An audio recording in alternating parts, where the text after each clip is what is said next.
नमस्कार। इस वीडियो में एक बार फिर से हम वेदों के रहस्यों पर चर्चा करेंगे। हमें आशा है कि हमारे प्रयत्न से आप भी वेदों के गूढ़ ज्ञान को समझ पाएंगे। तो चलिए प्रारंभ करते हैं यह यात्रा। श्रुति ज्ञानस्य स्रोतः, वेद ही ज्ञान का शाश्वत स्रोत है। चलिए आज एक बार फिर से उतरते हैं प्राचीन वेदों की गहराइयों में और खोजते हैं वो रहस्य जिन्हें जानकर आप जीवन को नए दृष्टिकोण से देखेंगे। वेद हजारों वर्षों से ज्ञान और अध्यात्म के शाश्वत स्रोत, इनमें जीवन के अर्थ से लेकर ब्रह्मांड के संचालन तक सब कुछ समाहित है। किंतु आज भी बहुत से लोग वेदों को मात्र मिथक या कर्मकांड मानते हैं, जबकि सच्चाई यह है वेद मात्र ग्रंथ नहीं, जीवन का अनुभव है। वेद ज्ञान और आत्मबोध का शाश्वत स्रोत। वेदों का ज्ञान किसी धर्म विशेष तक सीमित नहीं या सार्वभौमिक है, प्रत्येक मनुष्य के जीवन में लागू होने वाला सत्य। वेदों का ज्ञान सभी के लिए, हर युग के लिए।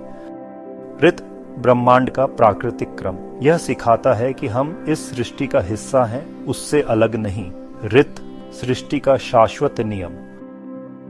वेद बताते हैं मानव जीवन का परम लक्ष्य है मोक्ष, अर्थात आत्मा की मुक्ति। यही सच्ची स्वतंत्रता है। मोक्ष, आत्मा की मुक्ति का पथ, वेदों का सबसे गूढ़ सत्य। आत्मा और ब्रह्म एक है। हम ब्रह्मांड से अलग नहीं, अपितु उसका अभिन्न अंश है। अहम ब्रह्मास्मि, मैं ही ब्रह्म हूं। आज की जटिल दुनिया में वेद हमें सिखाते हैं संतुलन, एकाग्रता और आंतरिक शांति। उनका ज्ञान आज भी उतना ही जीवंत है।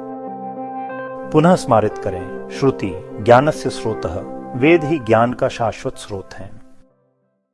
तो आइए वेदों को केवल पढ़ें नहीं, उन्हें जिएं, अपने भीतर के सत्य को पहचानें और इस ज्ञान को साझा करें। क्या आपने वेदों से जुड़ा कोई ऐसा अनुभव किया है जिसने आपके जीवन का दृष्टिकोण बदल दिया? अपने विचार साझा करें और अगली बार फिर मिलेंगे वेदों के नए रहस्यों के साथ।